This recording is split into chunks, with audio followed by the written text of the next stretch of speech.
Ito na nga ang sinasabi natin itong nakaraan. Yung nag-viral na pulis na binanatan po si Bongbong Marcos, kinasuhan na. Nako, itong pulis na to, naglabas pa ng ebidensya na kung saan ay nag-leave pala ito at naaprubahan. Ngayon, pinapalabas daw na nag-awol siya. Sabi naman sa inyo hindi talaga palalagpasin itong ginawa niya.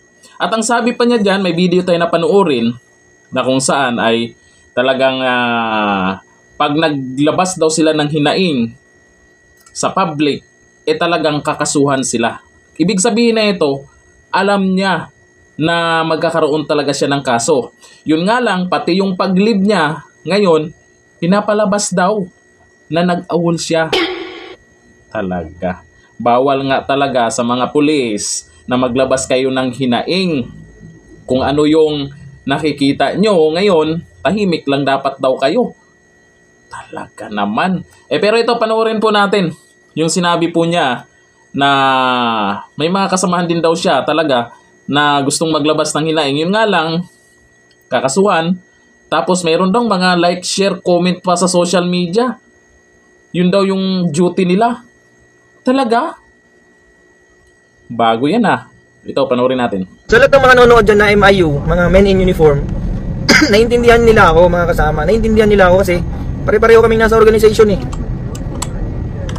May mga hinaing kasi kami na hindi namin pwedeng sabihin in public. Kasi, alam niyo kung bakit? Kakasuhan nila kami. Anong kakaso nila sa amin? Neglect of duty. Anima ba? Ano yan? Neglect of duty na yan. Mag-share ka lang, mag-comment ka lang, mag-like ka lang. Ano yun? Neglect of duty na yan? Bakit? Duty ba ng pulis na hindi mag-like? Or duty ba ng pulis na umayon sa mga pinopost online? Duty ba ng pulis na hindi umayon sa mga pinopost online? Di ba? Hindi duty ng pulis yan, mga kasama. Hindi duty ng pulis na mag-monitor ng mga post online. Hindi namin duty yan. Ang duty namin is to enforce the law. Yun lang ang ano namin, yun lang ang trabaho namin. Is to enforce the law. Because we are the law enforcer. Bakit? Pag-i-enforce ba ng law? Pag-i-enforce ba ng batas yung pagmo-monitor or pag-share, pagla-like namin sa Facebook? Hindi namin yung trabaho. Pero hindi naman sinasabi sa batas na bawal yun. Wala naman nagsasabi sa batas na bawal yun, mga kasama. Pulis ako. Pwede akong mag-share, mag-like, mag-comment online bilang Pilipino. Sino nagsabing bawal yan? Di ba? Papuntahin mo dito. Papuntahin mo dito. Meron akong patrol shoes dito. Sampalin ko ng patrol shoes yan. Di ba? Hindi trabaho, hindi duty ng pulis na hindi mag-like, hindi mag-share at hindi mag-comment sa mga political issues. Wala sa duty namin yan, mga kasama. Kahit ilista mo lahat sa mga duty ng pulis yan, yung pagmumonitor man lang sa online post, yung mga Facebook post na yan, wala sa listahan ng mga dinudutihan ng mga pulis yan. Paano naging neglect of duty yan? Diba? Paano naging neglect of duty yan? Kasi sinabi ng taas. Sabi ng taas, wag ka mag-share, wag ka mag-like, wag ka mag-comment. That is your duty. Sabi nung nasa taas. Okay, duty mo yun. Kasi sinabi nung nasa taas. Kung ano man yung order ng mga nasa taas na sinabi sa mga nasa baba, that is your duty. Pero ang tanong, lawful ba yung order na yon? Mga kasama, lawful ba yon? Is it in accordance with the law na pagbawalan kang mag-like, share, and comment? Di ba? In accordance with the law ba yung ginagawa nila? Siyempre hindi. It's definitely unlawful, di ba? Bawal yan kasi nga fundamental right ng Pilipino, kahit sinong Pilipino, na magkaroon ng right to freedom of expression, right to freedom of speech na sinasabi. Alam nyo yun, mga general yung mga yan, mga general, matataas na official mga yan, hindi nila alam ang constitution. Putik na yan, gagawa sila ng memorandum circular na bawal daw mag-like, mag-comment, mag-share. Para saan? Para hindi natin suportahan si Duterte. Putik. Anong gusto nila? Sila lang ang bida, sila lang yung gustong masuportahan ng mga pulis, ng mga sundalo. Di ba?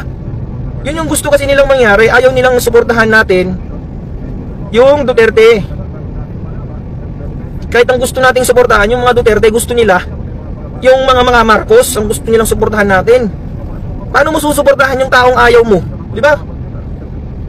Alangan naman nakokontrolin nila yung utak natin. Alangan naman nakokontrolin nila yung isip natin, mga kasama. Hay, alam nyo yan, ang tawag dyan is grave coercion. May kaso yan, yung sinasabi nila na i-like mo, i-share mo yung bagay na against sa will mo. Coercion ang tawag dyan, mga kasama. Kaso yan, yung pipilitin kang gawin yung isang bagay na against sa will mo. Ang hirap pala talaga ng kalagayan ng mga pulis ngayon, no? Bawal sila maglabas ng hinaing public. Buti tayo, buti yung ibang mga kababayan po natin ay nailabas nila yung galit nila, yung hinaing nila, yung opinion nila. Pero itong mga pulis ay dito po talaga sila nahihirapan ngayon. Kagaya niyan, kaso ang abutin mo. Kaya pala naalala ko yung kasama doon sa Villamor na kung saan ay humuli kay dating Pangulong Duterte. Ang sabi ay di amanoy umiyak yung mga pulis. Kung napanood nyo po yung video, yung nagpupunas. Siguro, umiyak po yung pulis dahil kung magsalita sila doon or kung ano yung magiging opinion man nila, kung ano yung sasabihin nila, posible na ganito ang mangyayari. Kaya nakakalungkot man, pero may iba po na nagagalit sa mga pulis. Huwag po tayo magalit sa mga pulis. Nalaman po natin dito na pati sila hirap na rin. Marami tayong mga kapulisan dyan at hindi lang pulis, baka mga kasundaluhan na hindi nila mailabas yung mga hinaing nila kasi ito yung abutin. Alam ko na hindi lang ito si Sir ang may ganyang saloobin. Yun nga lang, iniisip po ng iba siguro yung pwedeng mangyari. Kagaya nito. Akalain mo yung nag-leave siya ng nag-file ako ng leave from March 6 to 19. Tapos na-approve naman daw. Ng chief admin, parang ganon. Na-aprubahan daw ng chief admin. Tapos sasabihin yung awol ako. Yun, akalain mo nakalib ka. Pero ipapalabas ngayon na awol ka. Ewan ko lang kung totoo yung sinabi niya. Pero may pinakita siyang ebidensya na kung saan nag-leave lang talaga siya. Kaya hindi siya pumasok. Kaya kawawa yung mga kapulisan po natin ngayon. Kaya sa iba dyan, may mga nagrarally, tapos may mga pulis po na nakaharang sa inyo, relax lang po tayo, kakampi natin yung mga yan. Yun nga lang, kailangan nilang sumunod. Hindi naman pwedeng, ganito kasi yan. May mga ibang pulis kasi na gusto talaga nilang ilabas yung hinaing nila. Yun nga lang, kung alam nilang matatanggal sila at sila yung inasahan ng kanilang pamilya, pag nawalan sila ng trabaho, magugutom sila. No choice po. Diba? Kailangan talagang sumunod. Ito lang kay Sir ay talagang alam po niya kung ano po yung magiging resulta. Yun nga lang talaga, siguro handa na siya sa pwedeng ibato sa kanya, sa pwedeng magiging kapalit dyan sa pagsasalita niya. Kasi si Sir po ay dati namang may ibang namang trabaho na alam to. Dati siyang call center. Mas malaki pa nga daw sahod niya doon sa call center. Yun nga lang, yung kagustuhan niya maging pulis, makapagserbisyo. Pero, asahan po natin, hindi po siya hihinto. Kasi may mga video po siya kagaya niyan. Nagkaroon pa rin siya ng video, hindi po siya nananahimik.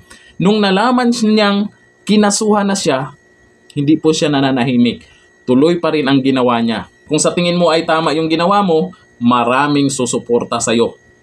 Sigurado ako. Hanggang dito na lang. Thank you. Bye-bye.